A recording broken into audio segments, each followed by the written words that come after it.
Hi, welcome to the studio. So this week I thought I'd do something slightly different, and I'm going to interview my son Jim, who is here for a visit, because I think his sketchbooks are really interesting and his working is quite different from me. So Jim is an animator. He works with Sons of Graham in Bristol. So his day job is more about animation than sketching, but you've been keeping sketchbooks for Forever, yeah. I think I started, must have been about 14, I think. Got sort of into drawing for, I always drew on loose leaf bits of paper and then found out that it comes in books as well. So, I think we discovered the moleskins, didn't we? Yeah, everyone gave Jim moleskins for his birthday. So it was a good birthday present. Yeah. It's always a good birthday present, that. Yeah. So we've got like 3 examples here. So this is your first. So I guess to explain why I work like this in sketchbooks was I used to work in a very different way. I sort of more frowny academic kind of drawings, which were not making me any money and were, I don't know, they I still do them, but they're for me now. It's not a kind of commercial process, and I kind of decided that I did want to have some. I had a sort of bit of a think about art and what I wanted from it, and I decided that I wanted to have a means of making art that would generate an income for me, because I wasn't really achieving that with the way that I worked. So this was before. after you left uni? Yeah, a long time after uni. Because that's something that comes up quite a lot, and people do ask about how do you transition from university to paying art job of your dreams. So this was a sort of... I had some successes, but definitely not enough to count as an income, really. It was sort of bonuses here and there. The 3 sketchbooks that I've brought kind of show my progress from I think it would have been late 2018 maybe. So this is a very distinctive style. I mean, I've been flicking through this to show everyone while you've been talking, and it's really drawing with a purpose, which is completely different from how I draw. But so did this style evolve? Or yeah, sure. So I think you can see in the sketchbook it's initially just 2 colours. And then I throw a blue in, and for a while I was sort of working this way, and people were like, "Oh, are you doing that in Posca pens, which are paint markers, which I find very fun to use?" But I didn't do that. I held off, and I sort of spent a long time working in this style. This one, while we're on this page, I was just going to say that a really interesting your use of negative space, because my prints quite often have negative really easy space. To do this in a print. You just cut this bit out. Well, this is the opposite. Well, when I look at your sketchbooks, they always seem to me like design drawing for print, but that's kind of not how you think of them. No, I definitely think of them in that sense. There's a country. If you have a map of the Earth, you can colour every country in, I think, 4 colours or 3 colours without having the colour touching twice. Okay. And that really struck me as an interesting way to kind of compose an image. So that was kind of, I always think about that process when I'm doing that, and I think it's quite like a printmaker-y way of thinking about things as well, because you sort of the relationships between colours and composition. That layering, certainly when I'm designing for a print, sometimes I set up mental algorithms like that, where you realise that you can colour this bit, but you can't colour that bit, and you can touch this bit, and you can't touch that bit. So that seems to me, your drawings are very indicative of that. So when did you've gone on from here? Yeah, so I guess I must have got to sort of quite late in the sketchbook before. People did start pointing out that I should maybe try out Poscas, or asked if I tried out Poscas, and I think... So have you got any of those with you? I do. I don't actually have Posca pens. I moved on from Poscas to Molotow pens, which I have here. Exciting. So you'll see later in my third sketchbook, which is the most recent one. So these are water-based? I'm not sure, actually. I think so. They don't have any fumes or anything. I was going to say. Yeah, no, Have a good no huff fun on to be that, had there. No, they look like water-based. So from here, where did you go from there? Jumped into using... Initially, I don't have that sketchbook here, but I had a sort of... I figured I could introduce more colours, so I've got a sort of paler orange and the deeper blue or lighter blue. One of them was a new colour anyway. And I found that I found it a lot easier to work in Poscas, or kind of more fun to work in Poscas, because it started to take away a level of control that I had with the pens, and I think the finer pens, which were they're just Muji fine liners, they're these ones. All right, okay. So those ones were for those ones. Fine. I always get a desperate pen envy whenever Jim comes home, and it's ridiculous because I don't need them. I only ever draw in pencil, but somehow as soon as I see Jim's pens, I want. Yeah. I mean, when am I ever going to gouge anything? But yes. I wouldn't mind the opportunity to gouge and stuff. So the images here, I mean, they're extraordinary. I mean, where do these kind of ideas come from? Where do you get? Do you think about it, plan it, and then draw it in the sketchbook, or do you let it evolve in the sketchbook? It's definitely an evolution. I think a lot of the time I'm thinking of things that will make me laugh, or I mean, this guy, I just really wanted to draw a goblin riding a pig. As you do. It's just good. It's good every now and again to draw a goblin riding a pig. But I think it's pretty obvious to anyone who's in the know, but this one is clearly Studio Ghibli inspired. I think I've been watching a lot of Porco Rosso at the time, and I think, I've got some friends who, whenever they see a Studio Ghibli film, are just like, oh, you've ripped this off completely. So, I definitely get a lot from that. And actually, looking back at that, I kind of miss this level of simplicity with some of the work. Like, this is much more graphic than kind of some of my later stuff. So it's good to have a look through sketchbooks. Maybe should have done that before I... So when you're drawing something like this, when I draw, if I'm drawing a landscape, I'm all over. Basically, my method is scribble and then edit, and scribble some more and edit. So there's a lot of correcting. But do you do that? I mean, it looks like you start here. I'm not sure if I've got any structural drawings. I'm going to get Jim to draw in a minute, so we can see how he's working. So that I sort of build a skeleton of the drawing, and I guess I'll talk later about like how I feel about these as sketchbooks, because that's the other thing we need to talk about is what is a sketchbook and what are these. Yeah, I don't know that this is sketchbook work in so much as it is the place that I do my drawings, rather than.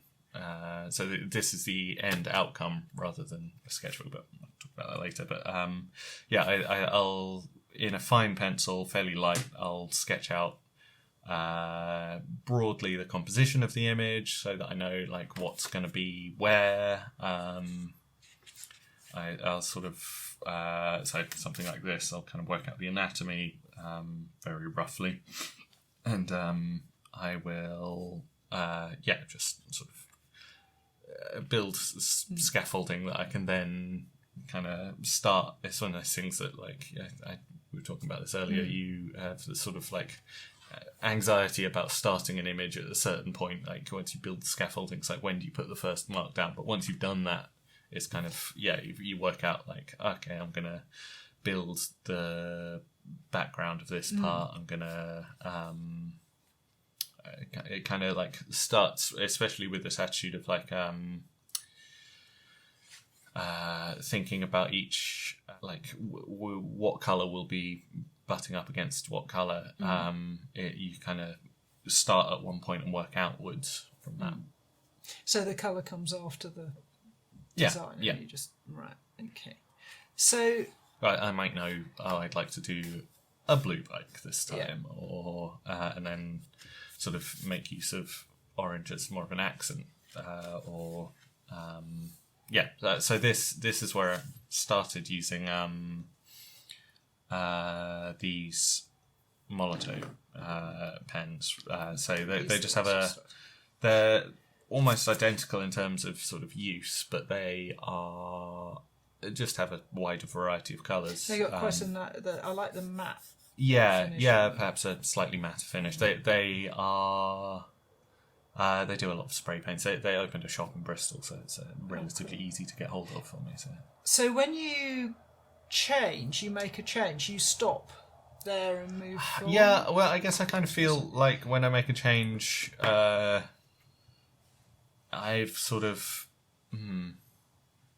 I feel like I've accomplished what I set out to do, maybe, or like the project feels like it's kind of ended there, or... So here I started using a new colour palette, and then it just felt a bit inconsistent to be working. It's not like I'm doing this every month or anything. This is about a year's worth of work per sketchbook. So I'm not constantly drawing in them.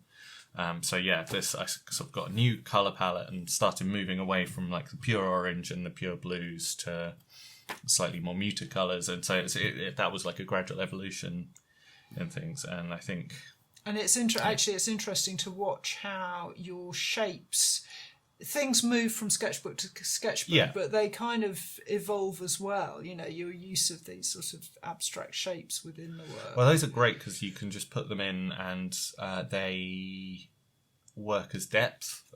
Well, it's sort of punctuation in a way. Like I might add a flock of birds or some rocks or something. It's a way of bringing movement and depth and life to it. It really, it does give it that sort of, especially if you're doing something as flat as this, it kind of helps add kind of range to it.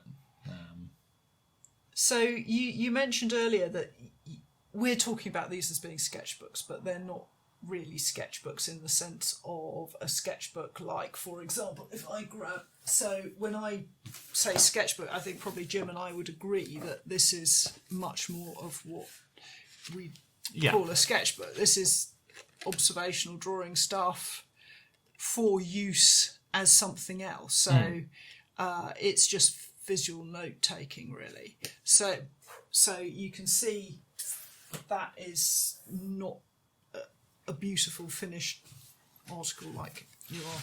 Yeah, I think I would never encourage anyone to keep a sketchbook like this. I think it's kind of stifles a large part of what I'm sort of trying to work on at the moment is coming up with approaches to making work quickly, because I sort of, the work that I was making before I decided to have like a more commercial style was a lot more, it's very technical. It took a long time to produce a single image, and so I was like, I want to be able to make images quickly. So I started doing this, which is quicker, but still takes a long time to kind of. But it's still work on paper. You like the work on paper as opposed to work on, because a lot of your work is computer. Yeah, I suppose for work, I do predominantly stuff either in Adobe Illustrator or Photoshop, and then either make a move in Photoshop or After Effects. So it's very nice to have like a tactile thing, and I quite like that you get a bit of transfer in the images, and they kind of age a little bit just by being left in the sketchbook for a long time, and it's. I don't know, it's just nicer to work this way. I recently have been moving out of sketchbooks onto loose leaf paper just because I hadn't done any, and it was kind of nice to do that. It's, I do a lot of work on so I think it took kind of more of a fantasy turn with this. I think it's the time that I got the job at Sons of Graham must have been around this image. I remember doing this at a friend's house, and so I think at that point I started moving in a direction where I was like, I'm going to just draw ghouls and goblins whenever I please, because no one's going to tell me not to. Or like no clients are going to look at it. But you, Sons of Graham, when they employed you, they knew about your sketchbook. Yeah, so I took my sketchbook as it's a maniac thing to do. I don't recommend it, but I took my sketchbook as the thing that I showed to. So had they been following you on social media? Not following, but they had seen my work on social media. So a lot of people. The advice when I went to university was to have a website, give like your website details to people. And I don't want to say you don't have to do that, but you can kind of get away with not doing that these days, I think. I think it depends what Yeah, it does depend what you're doing. But certainly, if you're good at Instagram, a lot of clients will come through. Like almost every job that I've done outside of work has now come from Instagram.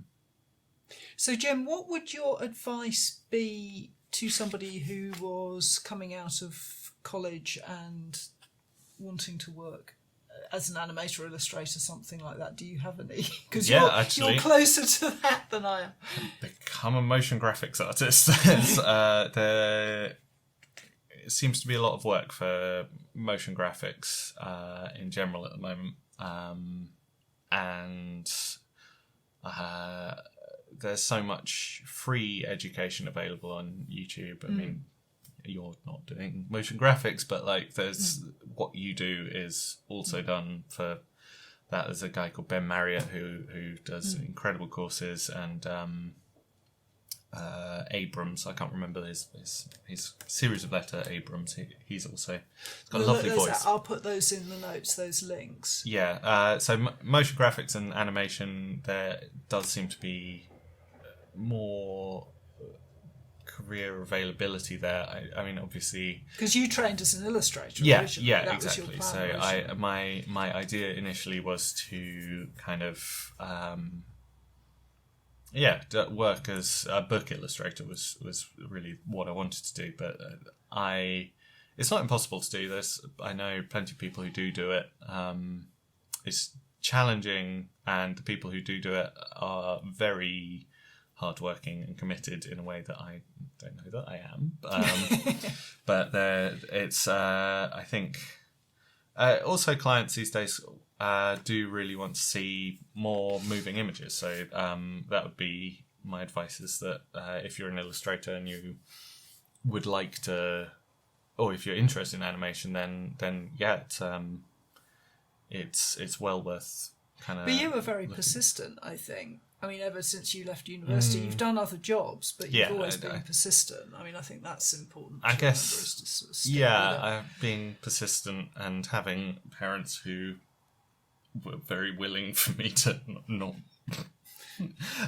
have a crappy career, but still make art. I think that I've been very lucky. I have to say, my father was not supportive of me making art, and he actually made it very difficult for me to make art. So I was very determined that Jim should do what he wanted to. And in retrospect, I think I know Ben and I are really glad that we supported Jim, because now he's doing exactly what he wants, and successfully. Exactly, doing fun stuff, but it can be a bit challenging at times. Especially, it's very alienating. Especially if you have a style that isn't commercial, trying to produce work that, as an illustrator, it's a very, like, I think maybe as a printmaker, you're kind of a little bit freer to make the work that interests you. I think there are decisions I make about images where I wouldn't do something because I know, however much I may like it, other people wouldn't necessarily want it. But I know when I'm excited and really sort of romanced by an image that I'm working on, then that's likely to be the one that people like. And I think that's, maybe true of your work here. This is what you're really interested. You enjoy making it. It's finding that thing that you're fascinated by. But I would say I have friends who make work that I bloody love, that doesn't necessarily net them a great deal of work. And I think it's a crying shame, because this was sort of a capitulation almost to a certain style. I mean, I'm happy with it now, but it definitely. I can imagine that if I hadn't been trying to pursue a career artistically, then my work would look very different. But you kind of have to make space for both, I think. Or you don't have to make space for both, but it's something I think about a lot with producing work. Is you obviously have to be very lucky, but also. But do you think it's luck? I mean, I think if you imagine everyone gets like everyone needs to be lucky, but certain people will have more access to that luck as time goes on, and I think I have been on. I've had a lot of access to that luck. But also, I don't want to denigrate the fact that I did work in a few jobs that I didn't into this. love. No, I did, it's a bit of a balancing act, but I would say there's it's a lot to think about. Well, shall we get you drawing? I think that would be kind of nice. Okay. So I thought it would be interesting to get Jim to do a bit of drawing with me so that you can see him at work and our different approaches. Obviously, if you're interested in how I draw particularly, then I often live stream that, and also there's some film of me drawing on my Instagram, on my IGTV channel. But it's good for me to see Jim working, because this isn't something that I would normally see either. So I don't know if anyone sees this. Don't really. So we're putting you on the spot here a bit. I So you did an illustration degree at Falmouth, but then you went on and did an MA in graphic arts. That was part of the well, I guess that's part of the access to luck kind of thing that I was talking about. But I sort of as an idea of sort of, so I was working under the name James Boswell, and then decided that I could have an alter ego initially just to try out different things, because I think it's very easy to become stuck in a, like your artistic identity kind of becomes something that you're not willing to change. And I can kind of feel that happening with Jimmy Makepeace now. I feel like maybe I would like to start exploring. So Jimmy Makepeace is your identity for the sketchbooks? So it's my middle name, which thanks guys. Yeah. You loved that in school, didn't you? So this is your water. Yeah, so the water is where you're working with the water, these sort of ovals. Yeah, the ovals in the water. I stole it. Just steal from everywhere. It's good advice. This water, I'm not the only person who uses it, but it came from The Legend of Zelda: The Wind Waker. I can't believe you're admitting that. Yeah, people like if people know, then they're gonna be like, that's The Legend of Zelda: The Wind Waker's water. But I have been kind of developing that out more recently to add kind of. I think a complaint that I've had with water is, or especially when I'm drawing water, is that I'm drawing in the sketchbook I was trying to show. So I've been trying to develop it to kind of show this sense of depth to it by having layers and layers and layers. So water is more transparent the more oblique angle that you look at it. Acute, oblique. The more down at the water that you're looking, direct, the more transparent it is. So there's a nice rule to remember for drawing water, because it's the closer it is to you, the more depth you want to show. It's not a hard and fast rule. You can do some interesting stuff the other way, but certainly in lino cut, trying to get water to look wet and mobile is quite tricky. It's I think in terms of getting it to move, there's not fewer examples here, but giving it like ragged edges like this just really sells that kind of impression of it. Also, your horizon is that. Can we go back to that one? Oh yeah. I think what I like so much about this is the composition of it, that kind of movement across the. Well, it's really done. I don't know how true this is, but I think I dimly remember being taught in a composition class, which was called colour and composition, not colouring competition, where if you draw, because in countries that use an alphabet that reads from left to right, I don't know how true this is, but there's a suggestion that if images feel more natural to be read left from right, so if you have a slope crossing an image, if it's higher on one side, your eyes move downhill. This sounds a little bit magical thinking, but it's fine.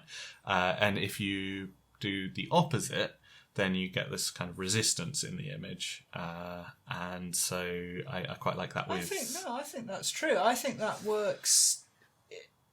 I spend quite a lot of time trying to make my images awkward.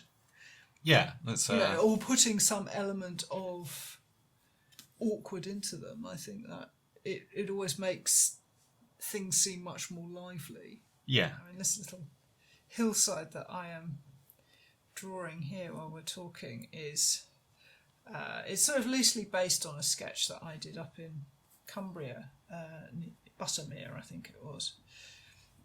And this, if I hold it up to the camera, this wasn't anything like as high, so I've made that higher, but I've also put more of a tilt on it, and then tilt on this side of the foreground for the drama of it. So it's kind of exaggerating it, which is something that I do quite a lot with landscape, is just to move things around and make them a bit more, get a bit more movement into the image. I think composition's such an odd one, because I think you can, it's like anything, you can learn it, but it's never felt like I have any authority to speak on it either, because it's so many just little tips and tricks and feelings. But do you not think it's something that you get a sense of, this works, this doesn't? Yeah.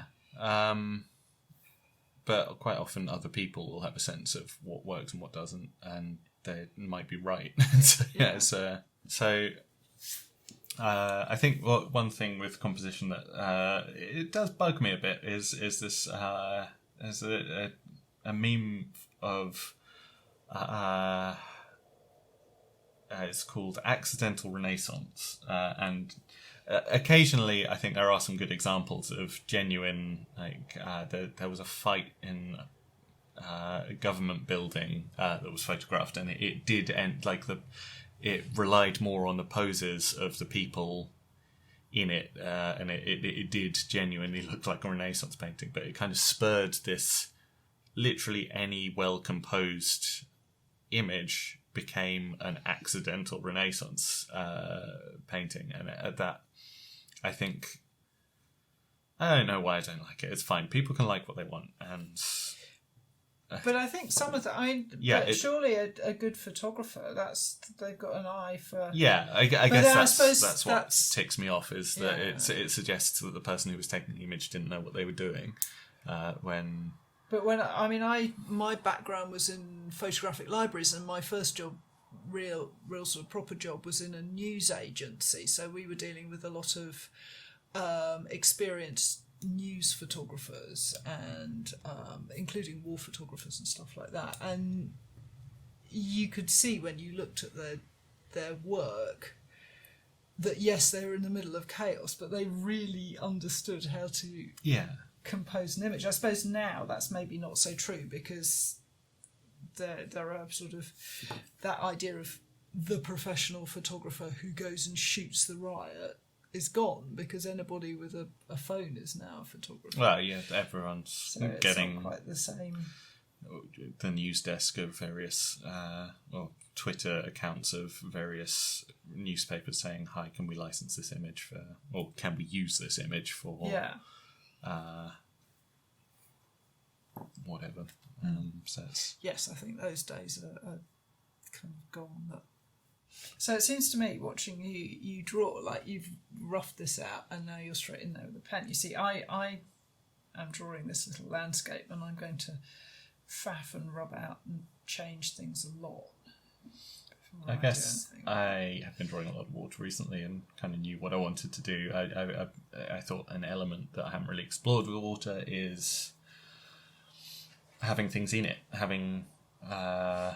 I've drawn a lot of water that I've suggested there's some depth there, but I thought this would be quite a nice place to have fish. In fact, I might lose the boat completely. And I've drawn it in, but it can just go. And that's one of the nice things about this way of working.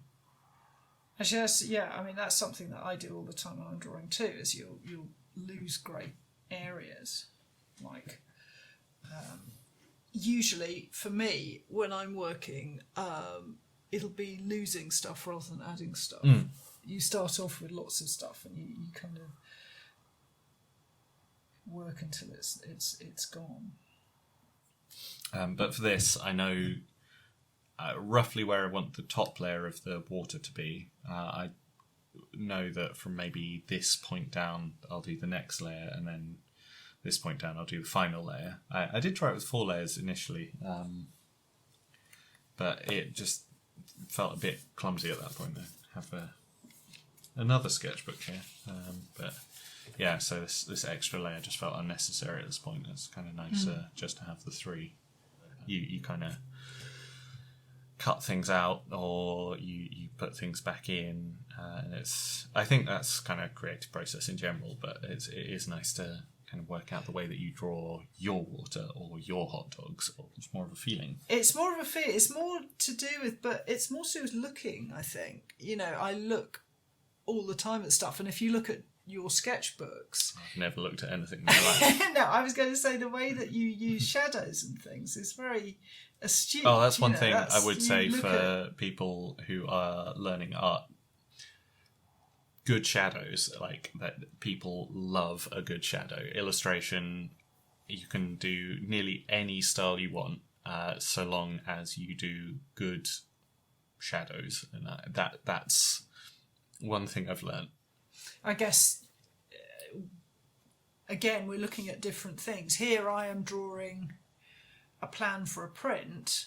Yeah, then this is kind of the final thing object. Anyway. So yeah, I mean, this is the beginning of the journey, whereas you are creating the whole journey, if you like. Like if you were interested in motion graphics and had access to the Adobe suite, then and even then, if you're interested in like 3D, that is the limits go down to sort of just having access to a computer that can run Blender, and there's a lot to be kind of learnt there. There's some really, not just to be learnt, but there's a lot of opportunities for people who work in 3D at the moment. It's kind of an exciting place to be. And yet water gets more reflective the further away it is from you, so lighter things generally in the distance and darker things in the foreground. I'm glad you're telling me this because I've got a load of prints to do with water in them. It's a good one to know. That was James Gurney. There's an amazing book called, I think it's Colour and Light for the Fantasy Artist, and James Gurney paints lots of dinosaurs. I think he had a series called Dinotopia, but he also happens to be an incredible craftsman, and he's released a couple of books, and his Colour and Light for the Fantasy Artist or Painting Colour and Light from Your Imagination. Can I say that it's in the link below? You can say. It's in the link below. Right, let me write that down. Painting in Colour for the Imagination. So, while Jim is being sort of super organised, I am still pushing and pulling this landscape about that I'm drawing, and I thought I've got space for a waterfall, but I'm just working out how that is going to work. That's because for the other thing that for my landscapes is that the physics has to work, the horizons have to be straight, and water has to be falling down or level. It can't be uphill and things like that. So that's always a consideration, I think, isn't it? If you get that you can be as fantastical as you like, but there are some things that kind of have to be right, don't they? Otherwise it just looks wrong somehow. It's a kind of... So I think this just about wraps it up, doesn't it, Jim? So if I show you two drawings side by side, and it's been good to talk. Yeah, it's been really nice. It's I can't believe you've taken this long to include it.